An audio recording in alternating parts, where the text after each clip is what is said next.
This might be a sideways video.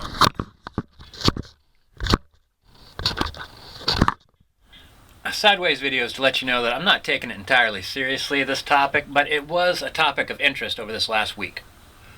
And I was talking to one of my close friends about this topic. And they put forth some ideas that I could bat around. I'm not afraid of anybody saying anything to me, by the way. Also, I'm not afraid to say pretty much anything. I might be quiet about stuff and let it come out over time. I might be subtler about it. But a few of my friends sometimes worry that, like, I think this or feel that and don't say anything. And I'm like, why in the world would you think that I wouldn't say something about something? I say stuff about everything. Malt liquor. All right, the topic is, what's wrong with the Earl?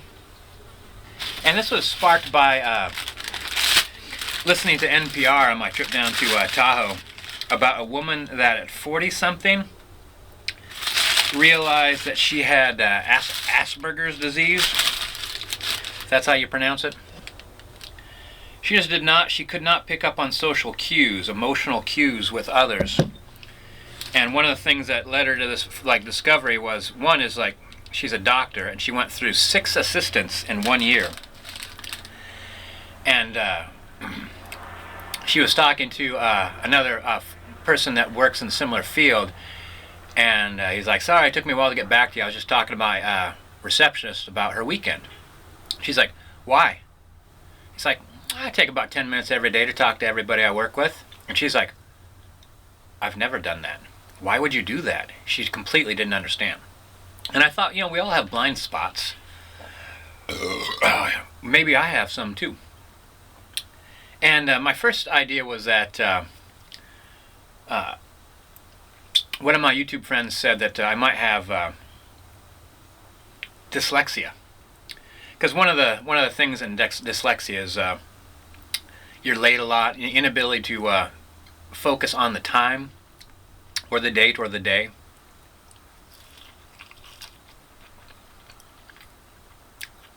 So I looked it up now. I don't match any of the requirements for dyslexia.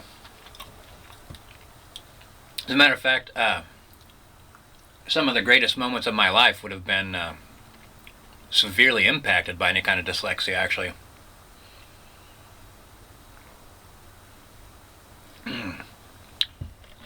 Sometimes your life literally depends on how you plan for an event. What was the other thing? Attention deficit disorder. I could see how someone could get that from watching my videos. I video in a way that allows my mind to wander. It's not good enough for me to say what I intended to say when I sat down. What's good enough for me is to sit down and say something that I wasn't expecting. But my best videos for me are things where I surprise myself. One of my favorite videos that I never posted because it was very, very long, what I loved about it is at the very end of the video I realized the whole topic, the whole thing I'd been talking about and how I felt about it was not how I thought I should be as a person. And the end of the video is me saying something like, I don't think I'm the person that I expected I would be. I thought more of myself.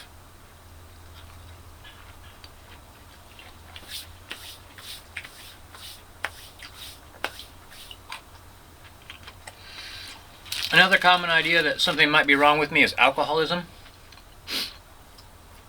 1 second. Gotta wash this 50-cent burrito down with some malt liquor.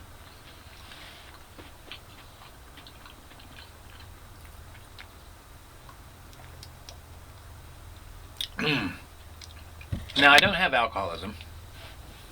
I know what that is. I have been concerned with that in the past. And I got to tell you, I feel a little bit humbled by the stress of living in the tiny house. This is my problems. Depression, stress, kind of combined, but I feel that also one's been independent, completely independent of the other. living in a tiny house was really difficult for me towards the end. And I was often flickering between depression and excessive stress, or the combination of both. I won't go into details, but I did drink way too much as a way to modify the levels of the stress. Sometimes too much, though. The sometimes too much was a long time ago. I remember I woke up on one of my days off, and I ended up losing the entire morning because my head hurt so badly. And I swore I wouldn't do that again.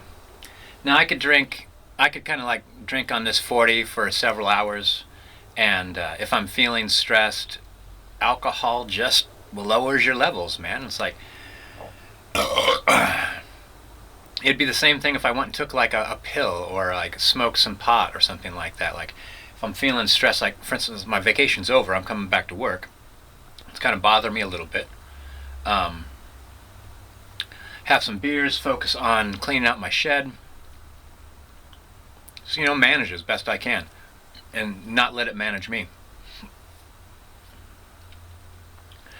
I think it's important to be open to the fact that there might be more affecting you than you think, or that you might have more problems than you think that you might have. But it's also important not to let that shit get on top of you. Some people develop problems because of their fear of denying them, fear of standing up to them, fear of like casting them off. Sometimes we suffer through things that we end up getting a loyalty to. There's like a pain in our lives, and it's been in that pain's been there for so long that we're loyal to it. It's part of our life. It's not. It'd take a certain amount of bravery to cast that loose, to untie that knot that connects you to like moments in your past that you're dragging forward into your future. It's like dragging something heavy that like scratches up the surface of like the immediate past and your present. Scratches that lead right to your feet, that you could let go and continue to walk, and they're still within eyesight, but you'll notice that your past is no longer marred by these things you're dragging behind. Bumper sticker.